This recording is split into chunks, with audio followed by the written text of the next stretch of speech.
Glorifico o nome do Senhor. Nós estamos tendo a oportunidade de estarmos na presença de um Deus vivo, soberano, para aprendermos tudo quanto dos céus nos é previsto para nós hoje. Aleluia. Eu agradeço a Deus pela presença do Espírito Santo. Sem a presença do Espírito Santo nada podemos. Sem a vontade de Deus nada conseguimos. Sem a ação de Deus o homem é frustrado. E nós estamos aqui confiantes que a presença do Espírito Santo de Deus é quem dirige as nossas vidas, é que está à frente deste ministério e que tem uma palavra hoje para o meu e para o teu coração. Amém? Essa palavra está no livro de Mateus.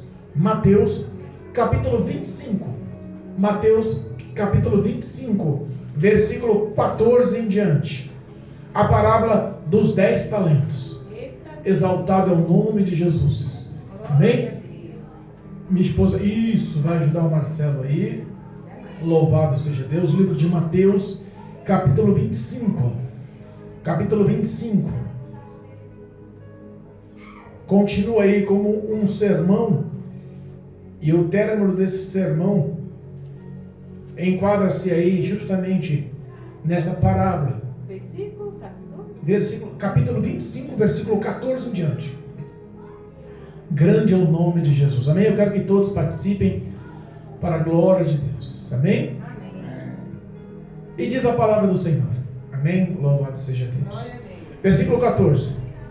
Por isto, é também como um homem que, partindo para fora da terra, chamou os seus servos e entregou-lhes os seus bens. E a um deu 5 talentos, e a outro deu 2, e a outro 1, a cada um segundo a sua capacidade, e asentou-se logo para longe. E tendo ele partido, o que recebera 5 talentos, negociou com eles e granjeou outros 5 talentos. Da mesma sorte, o que recebera 2, granjeou também outros 2. Mas o que recebera 1, foi e cavou na terra e escondeu o dinheiro do seu senhor. E muito tempo depois, veio o senhor daqueles servos e ajustou contas com eles. Então aproximou-se o que recebera 5 talentos e trouxe-lhe outros 5 talentos, dizendo: Senhor, entregaste-me 5 talentos, e eis outros 5 talentos que ganhei com eles. E o Senhor lhe disse: Bem está, servo bom e fiel. Sobre o pouco foste fiel, sobre o muito te colocarei. Entra no gozo do teu Senhor. E chegando também o que tinha recebido 2 talentos, disse: Senhor, entregaste-me 2 talentos. Eis que com eles ganhei outros 2 talentos. Disse-lhe o seu Senhor: Bem está, bom e fiel servo. Sobre o pouco foste fiel, sobre o muito te colocarei. Entra no gozo do teu Senhor. Mas, chegando também o que recebera 1 talento, disse: Senhor, eu conhecia-te, que és um homem duro, que ceifas onde não semeastes, e ajunta onde não espalhaste. E atemorizado, escondi na terra o teu talento. Aqui tens o que é teu. Respondendo, porém, o seu senhor, disse-lhes: Mau e negligente servo, sabes que ceifo onde não semeei, e ajunto onde não espalhei. Devias então ter dado o meu dinheiro ao banqueiro, e quando eu viesse, recebeste o que é meu com juros. Tirai-o, pois, o talento, e dai-o ao que tem 10 talentos. Porque a qualquer que tiver será dado, e terá em abundância, mas o que não tiver, até o que tem se lhe é tirado. Lançai-o, pois, o servo inútil nas trevas exteriores, ali haverá pranto e ranger de dentes. Amém? Engrandecido é o nome do Senhor. Podemos assentar em nome de Jesus. Senta, mas não fecha a Bíblia não. Vamos acompanhar aí com Jesus. Amém? Eu costumo dizer que conhecimento é poder. Todas as vezes que você adquire conhecimento, são pouquíssimas as situações, ou nenhuma situação, dependendo do conhecimento que você adquire, que você se torna um homem enganado. O conhecimento estrutura você em qualquer área da sua vida. A palavra nos ensina que a palavra de Deus nos acrescenta fé, também libertação. Porque essa palavra liberta o homem de todo embaraço, inclusive do engano. Amém? Glória a Deus. Amém. A Bíblia nos fala aqui sobre mais uma das parábolas de Jesus, mais um dos contos de Jesus, mais um das histórias de Jesus. Jesus, como sempre, ele estava dando uma aula, um ensinamento, a ponto das pessoas entenderem o comparativo do que seria o reino dos céus. Se nós entendermos ou procurarmos compreender um pouquinho, o versículo 24 conta aí os prefácios do princípio das dores. Repara que Jesus começa a contar o que aconteceria no futuro, como seria o futuro, como seria o anúncio do Apocalipse, o que aconteceria com a humanidade. E ele continuou com o sermão sobre a vinda do Filho do Homem, exortação à vigilância. Chegou aí num conto sobre os 2 servos e terminou, antes dessa leitura oficial, a parábola das 10 virgens. Nós temos um contexto de que ele vinha preparando o caminho para chegar no acerto de contas. E o acerto de contas é justamente o contexto que lemos. Muitos podem falar, mas pastor, o acerto de contas não pode ser o último? O fim do sermão profético, a vida e o castigo, a vida eterna e o castigo eterno? Na realidade, eu acho que aqui já é a consequência. O acerto de contas está aqui. E a gente vai tentar entender um pouquinho dessa história, amém? Amém. Jesus, depois que ele estava explicando sobre tudo o que aconteceria, sobre os sinais que surgiriam, sobre o que aconteceria na vinda do Filho do Homem, no arrebatamento da igreja, na ação do anticristo, nas trombetas que seriam soadas, nos selos que seriam rompidos, em toda a situação futura, vindoura, que na época de Cristo ainda eram contos, ainda eram parábolas e histórias, ainda eram revelações futuras que poderiam e iriam acontecer. Hoje nós enxergamos de fato que tudo já aconteceu. Nós estamos aí a segundos da vinda do Filho do Homem. Nós estamos aí vivendo o término, o fim do livro de Revelações, do livro de Apocalipse. Mas pastor, como é que você entende isso? Nós sabemos que quase todos os sinais escritos nesse sermão, escritos no que Cristo estava tentando abrir os olhos dos homens sobre a vinda e sobre a satisfação, o acerto de contas, está para acontecer, que é o arrebatamento da igreja. Amém? Se a gente pegar para analisar, no capítulo 24, versículo 36, mostra um tópico que vale a pena a gente ler, vale a pena a gente entender. É só você virar a página aí, capítulo 24, versículo 33, diz assim, ó: e naquele dia e hora ninguém sabe, nem os anjos do céu, nem o Filho, mas unicamente o Pai. E como foi nos dias de Noé, assim também será a vinda do Filho do Homem. Se você pular lá para o versículo 43, diz assim, ó: mas considerai isso, se o pai de família soubesse a que vigília da noite havia de vir o ladrão, vigiaria e não deixaria que fosse arrombada a sua casa. Amém? Olha que sabedoria, né? Que incrível ilustração. A Bíblia compara que existe um salário, um galardão, uma recompensa, um agrado da parte de Deus sobre os fiéis. Mas existe também um castigo, uma recompensa cruel, um destino árduo dos infiéis. E ele fala que o resumo desses 2 caminhos é justamente o acerto de contas. Mas esse dia de acerto de contas, nem o próprio Jesus, o Salvador da humanidade, e nem todos os anjos, arcanjos, querubins, serafins, nenhum dos céus, somente o próprio Deus sabe o dia e a hora que virá nos arrebatar, o dia e a hora que Ele prometeu e cumprirá vir arrebatar a noiva do Cordeiro. E sobre o arrebatamento da noiva do Cordeiro, você vê que ele mostra ilustrações, e as ilustrações são bem conduzentes. Ele mostra as ilustrações dos servos, dos 2 servos, ou das 10 virgens. O mais comum, o mais pregado, o mais conhecido é justamente a prudência e a insensatez. Repara que existe sempre uma conduta, e essa conduta ela sempre tem 2 versões. Deus, ele sempre nos dá o livre arbítrio das situações. Ele não obriga você a nada.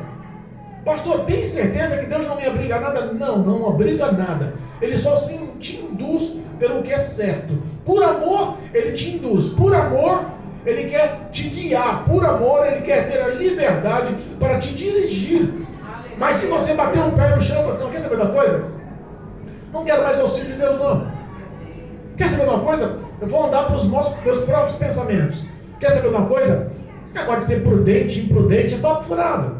Eu vou trabalhar para ganhar meu pão de cada dia, eu vou conquistar os meus deleites, eu vou viver os meus prazeres, eu quero cada vez mais comprar, conquistar, evoluir. Não é assim os pensamentos de muitos hoje? E aí ele faz um comparativo lá, como nos dias de Noé. E como nos dias de Noé, assim será a vida do Filho do Homem.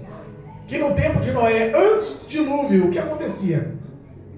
Muitos comiam, bebiam, casavam-se e davam-se em casamentos. O povo só pensava nos seus prazeres, nos seus deleites, nas suas conquistas, na sua evolução. E não é diferente de hoje. Mas a Bíblia fala que Noé entrou na arca com sua família, fechou-se as portas e ninguém deu crédito, ninguém deu valor. Mas só conseguiram abrir os olhos para aquela história, para aquela mensagem, para aquelas pregações que Noé fazia, quando realmente começou a chover. Quando começou a subir água de baixo para cima, descer água de cima para baixo, quando eles nunca viram um volume de água tão grande, na hora entrou na mente, Noé estava certo. Eita Deus. Por essa base vívida, real, que acontecera, Cristo faz uma ilustração do que seria a vinda do Filho do Homem, o arrebatamento da igreja. E ele mostra que ninguém espera. É por isso que ele fala, não é para você estar procurando a espera, o dia, a hora, mas é para você estar preparado para o dia, a hora.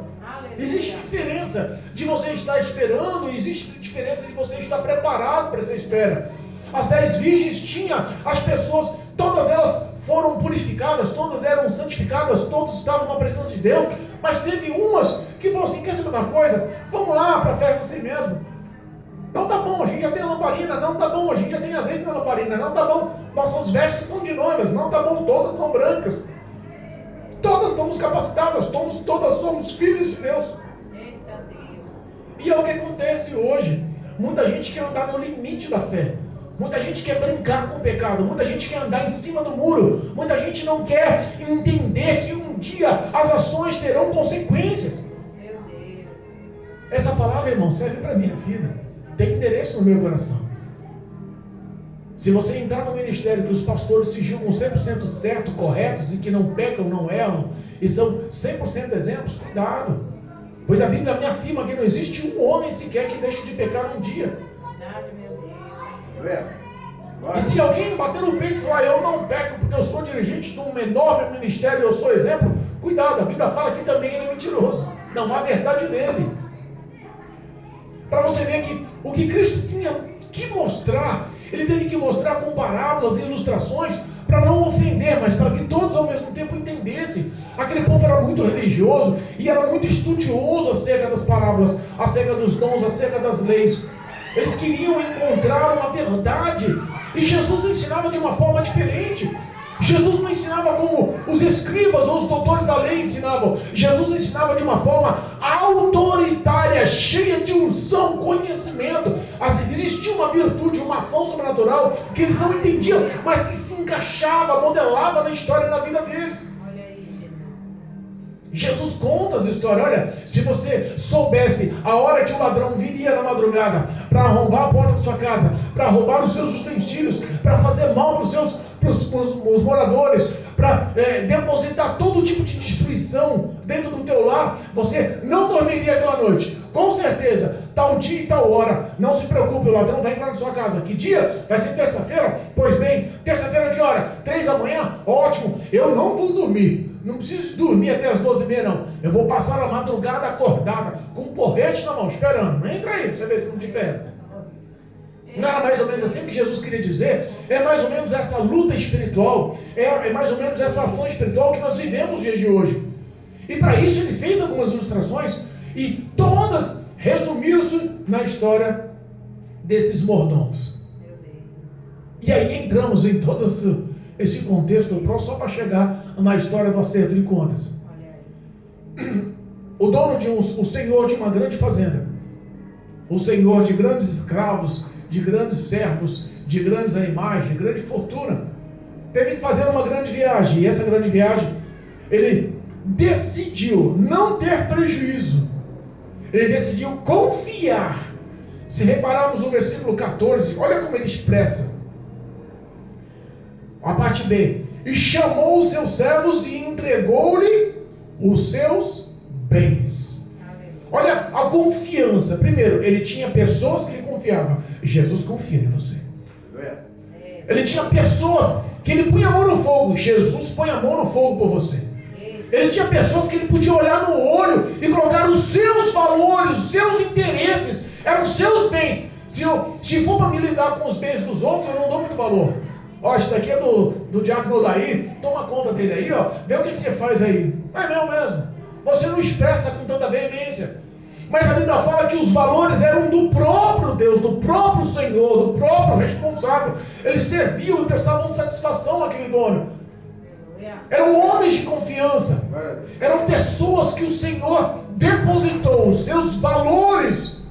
Quais são os seus valores? Ele não chamou pessoas de fora, ele chamou pessoas de dentro. Ele não chamou pessoas que tinham conhecimento da vida dele, ele chamou pessoas que conheciam ele como Senhor. Ele não chamou pessoas que ouviram falar que ele era poderoso. Ele chamou pessoas que conheciam e sabiam do teu poderio. Era por isso que o coração dos mordomos e dos servos eram temerosos e obedientes. Aleluia. Ele pegou e começou a distribuir os seus bens, os seus valores. E não eram coisas pequenas. Eu fui ali agora, nesse minutinho, pegar o celular para nós gravarmos e levarmos essa mensagem ao coração de muitos que estão nos assistindo para o YouTube, e fiz uma conta ali agora, quanto que é a grama do ouro no dia de hoje, 2022? R$301,25. R$301,25. Pastor, mas por que eu quero saber da grama de ouro? Porque a Bíblia fala que o Senhor daqueles mordomos, daqueles servos, entregou a cada um talentos, e os talentos na época eram baseados nos valores compatíveis a barras de ouros. Era como 35 quilos de ouro cada talento. Então vamos tentar fazer uma matemática. Ele chamou um dos seus mordomos e falou assim: eu vou te dar 5 talentos. 5 talentos, cada talento 35 quilos de ouro. Se você multiplicar 175 quilos de ouro, multiplica 175 mil gramas por R$301. Dá 52 milhões. Para pensar. Ele deu para cada um dos mordomos. Para um ele deu 5, para outro ele deu 2, e para outro ele deu 1. Olha o valor, a confiança. Ele não deu um valor pequeno. Ele deu porque ele confia. Ele não deu o que era pouco. Ele deu o que era importante, que era valioso, que era grandioso. E o engraçado é que a Bíblia fala que ele deu a cada um segundo os seus próprios valores. O que isso quer dizer? Que ele não dá nenhum tipo de obrigação para quem não consiga cumprir com ela. Tem um ditado que fala que Deus não dá uma cruz para que você não consiga carregar. É uma verdade.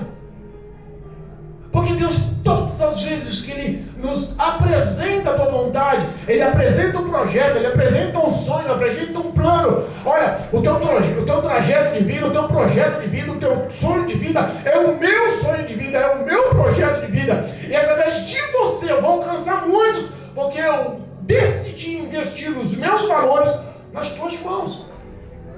E não dá para me colocar os valores de 5 talentos na mão daquele que só tinha 1 talento. E o que tinha 1 talento, ele não pode tentar cobiçar ou invejar aquele que tem 5 talentos. Por que, pastor? Porque a cruz dos 5 talentos é muito maior do que a de 1 talento. A responsabilidade daquele montante de ouro nas mãos, a responsabilidade daqueles valores nas mãos. É por isso que muitas das vezes você enxerga o testemunho de alguns É por isso que muitas das vezes você enxerga a autoridade, a graça, a unção, os dons que a pessoa exerceu e pratica, e você fala, ah, isso é um homem de Deus, ah, isso é uma mulher de Deus, mas nunca imaginou o preço que ela pagou para receber o que veio de Deus. Eita Deus. Porque não vem de graça, não vem à toa, não vem.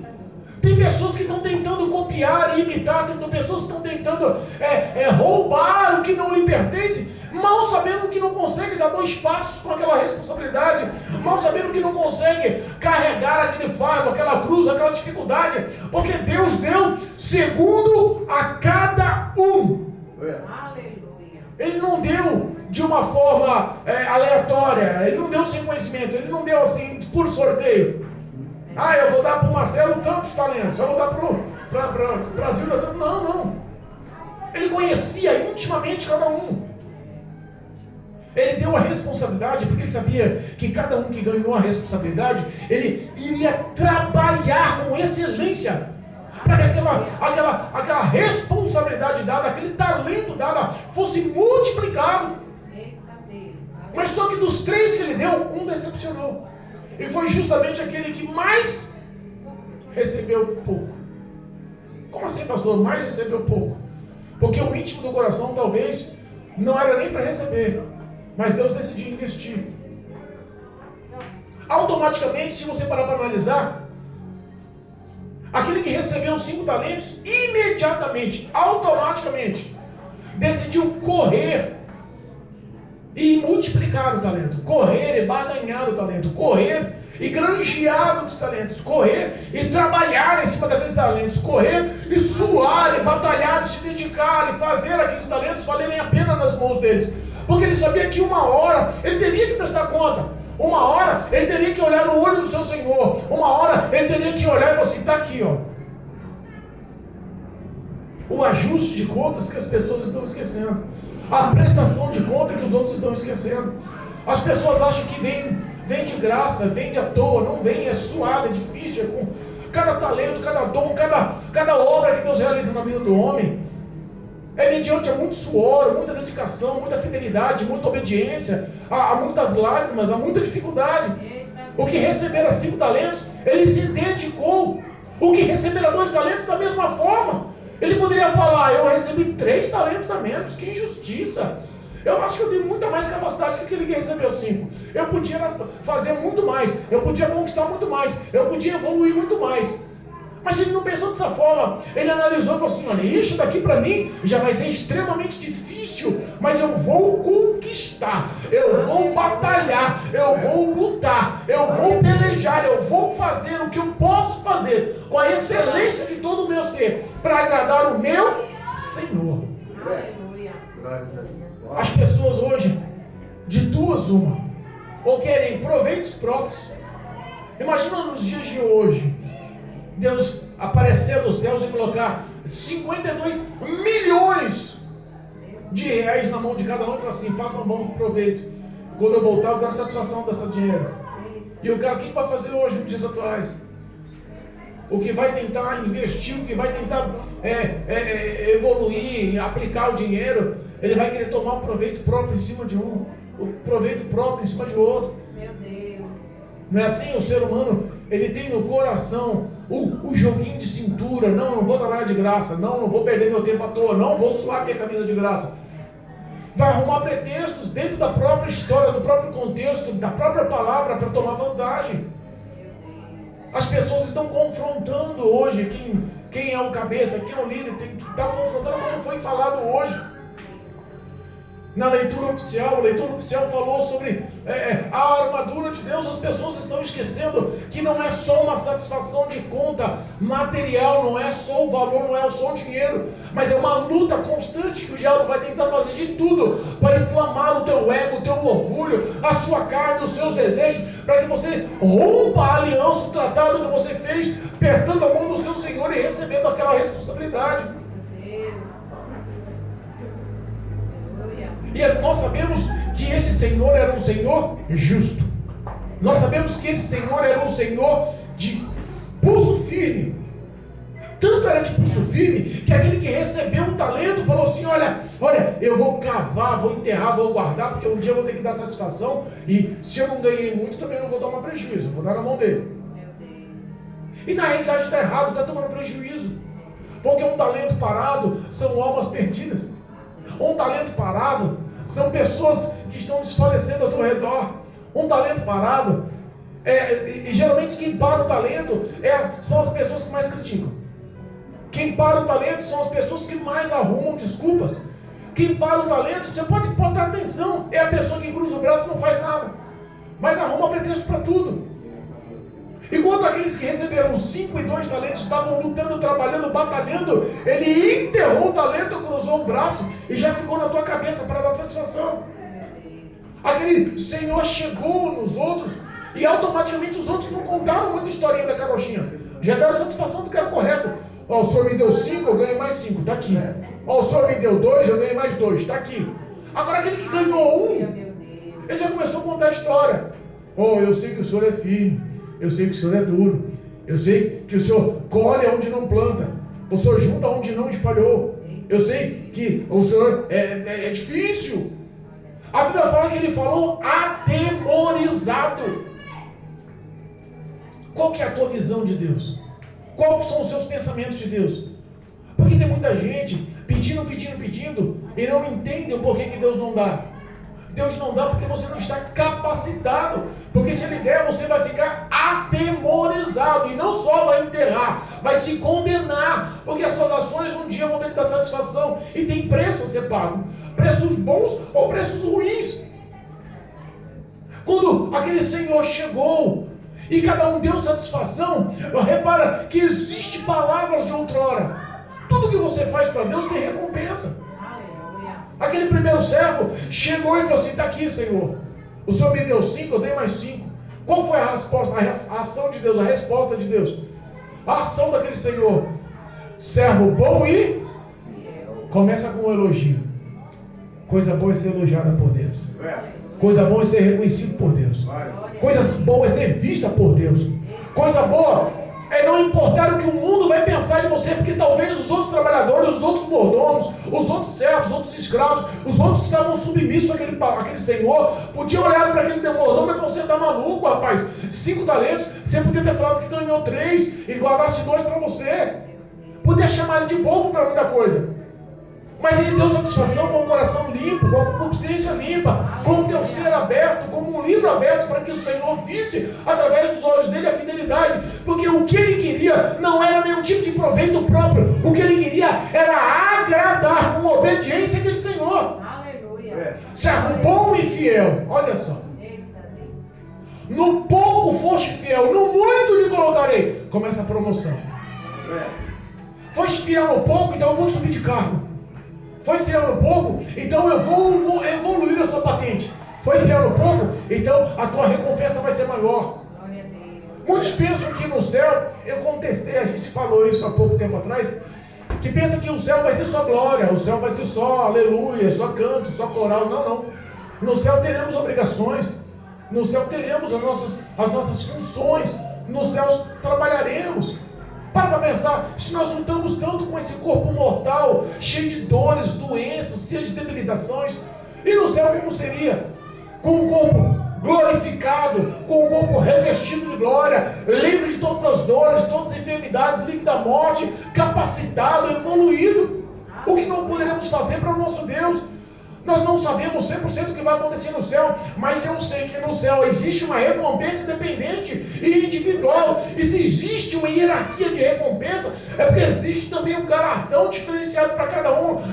Não é justo, e a Bíblia fala que o Senhor é um Senhor justo e fiel. Não é justo a pessoa que lutou, batalhou, chorou, suou, padeceu, orou, jejuou, abençoou, consagrou. Ele fez de tudo para honrar o nome do Senhor, para honrar com o seu testemunho de vida a história do Evangelho, para entrar nos locais e abençoar, entrar em hospitais e abençoar, entrar em presídios e abençoar, entrar com os moradores de rua e abençoar, se doar com tudo que tem, aconselhar, abençoar, sabe? Não é justo uma pessoa que lutou tanto e a outra que sentou na cadeira o tempo todo, que ficou 20, 30, 40, 50 anos no Evangelho, sentado na cadeira, dizendo porque ser filhos de pastores, porque nasceu no Evangelho, porque veio do berço evangélico e nunca fez nada, enterra os talentos, cruza os braços, só critica, no dia do galardão a recompensa vai ser a mesma? Não vai. Eita Deus. Repara que não vai. Nós temos uma obrigação, eu vou repetir, é uma obrigação, porque foi uma ordem de Deus, uma ordenança de Deus. Se a gente olhar para os outros versículos atrás, outras parábolas atrás, os outros capítulos atrás, é tudo um preparativo para a chegada do assento de contas. Lembra quando João Batista, primo de Jesus, ele nasceu primeiro, ele veio com o intuito de apregoar o reino dos céus, abrir caminho para o Messias, abrir caminho para o Salvador, já abrir na mente, no coração, que viria um para salvar a humanidade. Que as profecias passadas, dos grandes profetas do passado, iriam se concretizar e chegou a hora. Engraçado que os que estavam em Jerusalém, os da casa, os escribas, os doutores da lei, os grandes do sinédrio, esses mesmos não deram crédito e não valorizaram. Quem conheceu, quem acreditou, quem se envolveu, foi justamente os ladrões, as prostitutas, os malfeitores, os assassinos, os homicidas, os moradores deficientes, os doentes, foi justamente aqueles que não tinham crédito perante a sociedade. É isso que Jesus está falando aqui. As pessoas que têm honra, que eram para andar com verdade, dar satisfação da sua vida com verdade, às vezes cruzam os braços e ficam achando porque tem nome, estão salvas. Os fariseus, os doutores da lei, tinham nome e achavam que estavam bem com Deus. Aquele servo recebeu um talento de Deus, recebeu uma obrigação de Deus, recebeu uma ordenança de Deus e decidiu por medo, aterrorizado, por medo. Qual que é a tua visão do seu Senhor? Porque tem muita gente que tem medo, e não é isso que um pai inspira. Eu sou pai, eu quero que o meu filho não tenha medo de mim, mas eu quero que o meu filho aprenda a temer com obediência a mim. Aleluia. Eu não quero, quando ele fazer alguma coisa errada, ele venha contar para mim com medo de apanhar, mas eu quero que ele venha entender que aquilo me ofendeu, me magoou, porque eu já tinha direcionado para ele não fazer. É isso que Deus quer, que o homem tenha temor no coração e não medo. Aleluia. Quando fazemos algo errado, o nosso intuito não é o medo do castigo que vem de Deus, mas o nosso intuito é porque fizemos, porque magoamos Deus, porque entristecemos Deus. Tem muita gente que continua no erro do pecado e tem medo, na realidade, não é de desagradar a Deus, mas é de ir para o inferno. E é o que muitos estão pregando hoje.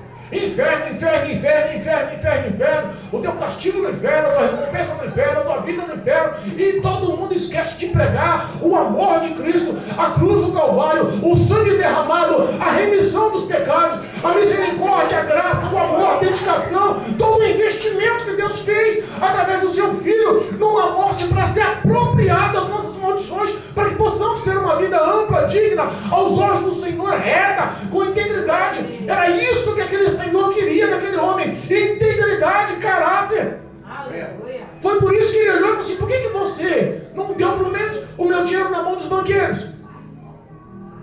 Por que não deu? Era 35 quilos de ouro, podia render muito. Eu viajei por longo tempo. Você poderia agora me dar o meu talento e dar os juros, eu não perderia. Você não me deu lucro, você não me foi útil, você não merece recompensa. Faz o seguinte: você ainda tem um talento, tira dele. Você não vai ter mais esse talento. Eu vou arrancar esse talento, dá para quem tem 10. Aquele que tem eu vou arrancar porque não merece ter nenhum. E aquele que tem vai sim ter com abundância, porque se dedica, faz com coração, com verdade. As pessoas hoje esquecem da bondade, da compaixão, da misericórdia e olham para Deus como um pai carrasco. Ele enterrou com medo. Eu sei que tu és um homem justo e de tua serviço. Eu vou ter que te encarar e eu ganhei um pouquinho. Perto dos outros eu sou o que menos ganhei. E é isso que os outros estão fazendo, comparando a sua vida espiritual, o teu ministério, a tua família, o teu profissional, os teus sentimentos, o teu ser com a família do outro, porque parece que a grama do vizinho é sempre mais verdinha, mas ninguém quer chorar como o outro chorou, ninguém quer trabalhar como o outro trabalhou, ninguém quer orar como o outro orou,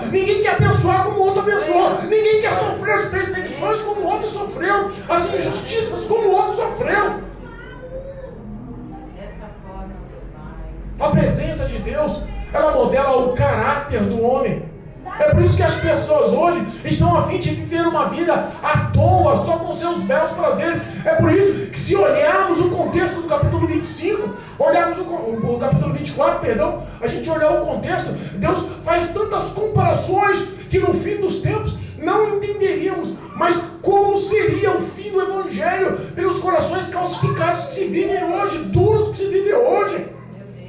Olhando em seu bel prazer, olhando nos seus próprios deleites, olhando na tua própria história.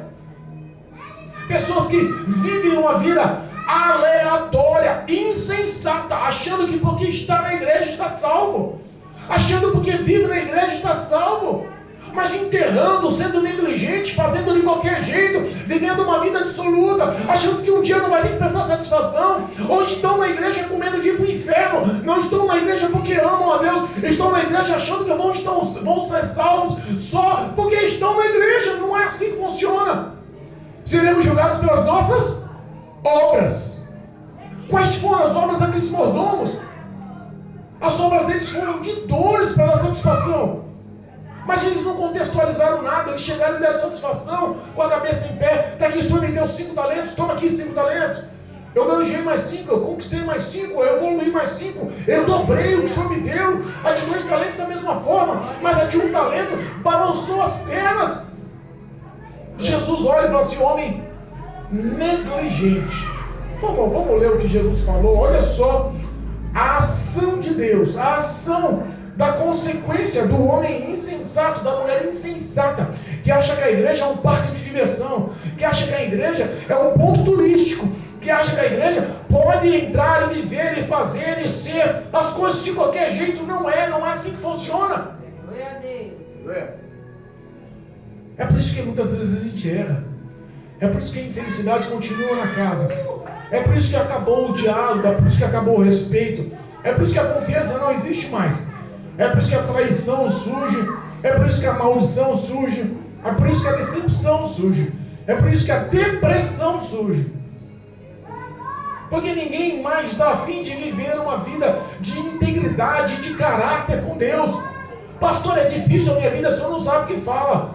Pode ser difícil, mas maior que a sua dificuldade é a ação de um Deus todo-poderoso, compassivo e misericordioso, que te entende, que te conhece, que lê o fundo dos seus sentimentos, do teu coração, e está prontificado a mudar a tua história. O que Ele quer é só dedicação de obediência. Aleluia. Se o homem não aprender o que é obediência, o fim dele vai ser isso daqui, ó. Versículo 29.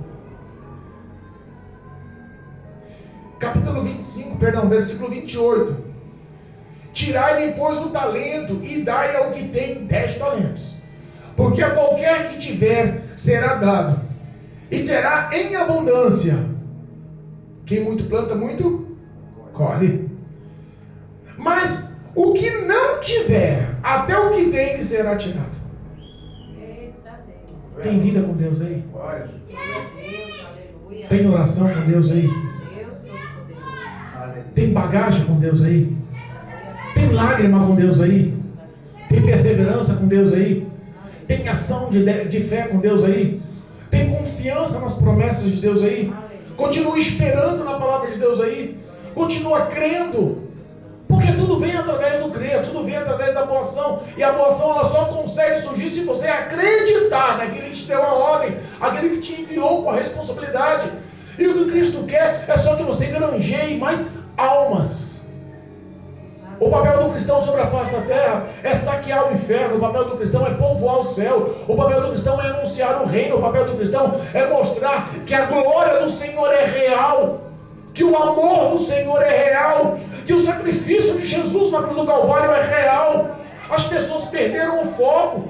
As pessoas estão iludidas. As pessoas estão sendo, desculpa o termo chulo, como petecas na mão de demônios, sendo lançadas de um lado para o outro, sem visão. E nosso papel é levar uma visão ampla, aberta, para que ela tome uma decisão racional.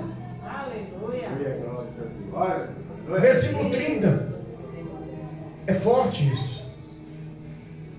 Lançai, pois, o servo inútil. Repara aí, como deve ser o homem chegar à presença de Deus e tomar o nome de inútil. Mas pastor, eu fiquei 50 anos na igreja. Mesmo assim eu posso no dia do juízo final tomar o nome de inútil? Pode. Porque as suas ações não respeitaram, não obedeceram, não agradaram a Deus em nada. E o que eu tenho que fazer? Viver uma vida de caráter. Porque você sabe o que é certo e o que é errado. Aleluia. Dentro da igreja as pessoas só ouvem, concordam com tudo. Mas a prática lá fora, a prática no teu lar, a prática no serviço, a prática na faculdade, a prática no colégio, a prática com os amigos, a prática quando ninguém está vendo. A prática são as suas obras que vão realmente constar. Porque os olhos do Senhor não deixam nada passar desapercebido. Aleluia. É assim, Jesus. Inútil.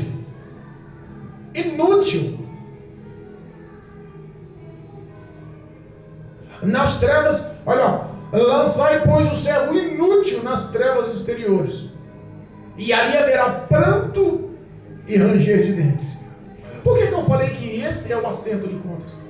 Se a gente olhar o versículo 31 em diante, o tema diz assim, ó: o fim do sermão profético, a vida eterna e o castigo eterno.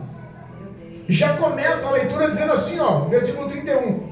E quando o Filho do Homem vier na sua glória, e todos os seus santos anjos com ele, então se assentará no seu trono da glória, e todas as nações serão reunidas diante dele, e apartará uns dos outros, como o pastor aparta os bodes das ovelhas, e porá as ovelhas à sua direita e os bodes à sua esquerda. Então dirá o rei aos que estiverem à sua direita: vinde, benditos de meu Pai, e possuí por herança o reino que vos está preparado desde a fundação do mundo. Repara as palavras do versículo 21 do capítulo 25, do versículo 21, da leitura que falamos, da leitura dos mordomos, da leitura do servo fiel. Olha o que diz o Senhor: bem está servo bom e fiel. Bem está, servo bom e fiel. Sobre pouco foste fiel, sobre muito te colocarei. Entra no gozo do teu Senhor. Aí, o ato de entrar no gozo do teu Senhor é o ato da recompensa do versículo 34, do capítulo 25, versículo 34. Aleluia. Eu vou tentar dar uma ilustração como Jesus dava parábolas, histórias de ilustração. Essa foi uma ilustração vívida e eu já estou encerrando em nome de Jesus. Eu trabalhei numa loja de autos. Eu era vendedor de carros. Eu já tinha sido alcançado pela graça, a compaixão e a misericórdia de Deus. O Espírito Santo de Deus já vivia na minha vida, já dirigiu o meu ser, já governava a minha história. A graça do Senhor já me alcançou. E quando eu entrei naquele contexto, naquele trabalho, naquele dia a dia, para honrar, para trabalhar, para justamente ganhar o pão de cada dia, eu vi muita coisa errada. Eu me isolei, mas nunca deixei de advertir. Eu não praticava, mas sempre mostrava o caminho correto, certo e errado. A ponto de uma vez chegar ao dono da empresa, ao diretor da empresa, e falar para ele: cuidado, os seus passos são errados. Os seus pais são cristãos, te ensinaram um caminho proveniente que era para se andar, mas você se afastou por sua avareza e ganância. Então cuidado, que essas condutas são pecaminosas, erradas, e para tudo tem um salário, porque tudo que plantamos, colhemos. Muitos acharam uma ação extremamente ousada. Como pode o empregado que acabara de chegar apontar o dedo na cara do patrão e com tanta autoridade falar dessa forma? Muitos não entenderam, mas até recompensa tive a respeito. Ele concordou tanto com a história, reconheceu que precisava mudar e até me acarretou com um valor financeiro mensal maior que os outros. A graça do Senhor encheu os olhos dele a meu respeito. Olha só, quando você fala a verdade, vive a verdade, honra o Evangelho, defende com o teu caráter, com a tua personalidade, com a tua história, você vê que Cristo te honra. E aí, uma vez ele, com o coração quebrantado, ele reuniu 50 cestas básicas, encostou um caminhão, ele descarregou as 50 cestas básicas e queria fazer uma propaganda pessoal da loja e distribuir cestas básicas. Eu falei assim: não faz isso não. Não só entrega de graça e faz propaganda da loja, não. Deixa eu falar do amor de Jesus Cristo através da sua ação. Aleluia. Olha só, eu não precisava de fazer aquilo, eu não precisava de lutar para aquelas almas, eu não precisava de falar do Evangelho, eu estava num ambiente de trabalho, eu estava numa ação profissional, muitos ali dentro me ridicularizaram, eu falei assim, pronto, agora porque é pastor vai vir aqui igreja. O gerente da loja chegou em mim e falou assim, não, isso aí não vai acontecer, nunca aconteceu, a cada 6 meses ele faz isso, e não precisou dessa história, não, pode parar com isso, eu proíbo você. Quando ele falou, eu proíbo você, o patrão olhou para minha cara e falou assim, quer saber uma coisa? Eu gostei, deixa ele falar de Jesus. Eu gostei, deixa ele falar de Jesus. Eu gostei, deixa ele falar de Jesus. As minhas alegrias, o meu coração encheu-se de paz. Eu falei assim, agora Espírito Santo me capacita e me dá graça. Tinha uma fila intensa de famílias no calçadão. Eu chamei todos para dentro da loja. Fizemos uma grande roda de pessoas na loja. Eu forneci água e café para todos. E por mais de 40 minutos preguei o Evangelho ali, falei de Jesus ali, anunciei a verdade do amor de Cristo ali, falei da resposta, falei dos milagres, dos sinais, falei da vida eterna, falei do amor de Deus, falei sobre a morte, falei sobre a ressurreição, falei de tudo que Cristo fizera, falei do arrebatamento que há de acontecer. Eu anunciei o Evangelho para muitos ali.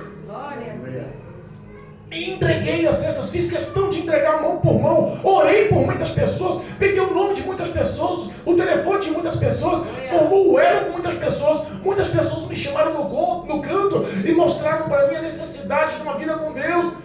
Abençoamos, honramos e ali ganhamos muitas pessoas para Jesus. Sabe qual foi o fim da história? O fim do dia, eu estava do lado do patrão, o patrão estava do meu lado e ambos estavam satisfeitos um com o outro. Eu senti alegria com a ação de fé do patrão, eu me senti bem por obedecer à vontade de Deus. É mais ou menos isso que os servos do Senhor, aqueles que te deram satisfações daqueles talentos, sentiram quando ele falou, servo bom e fiel.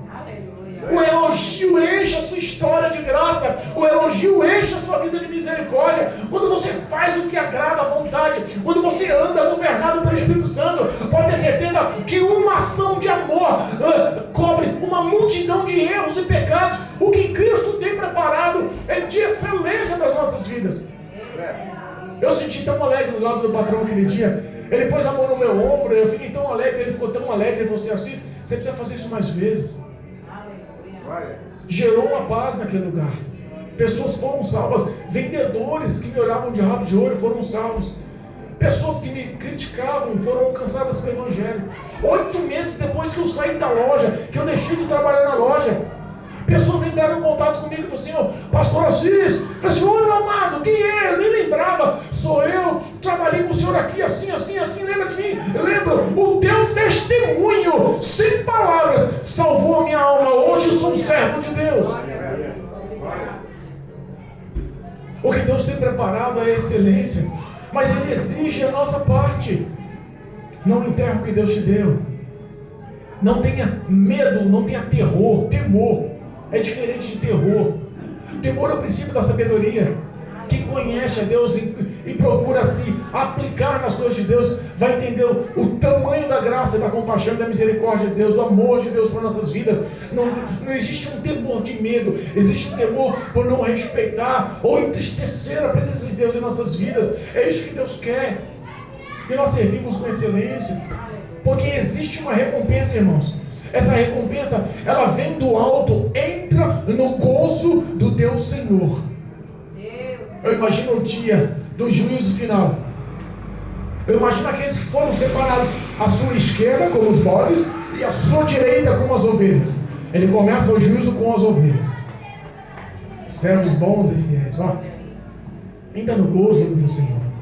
Entra na casa do Senhor que vos foi preparada desde a fundação, antes da fundação do planeta Terra.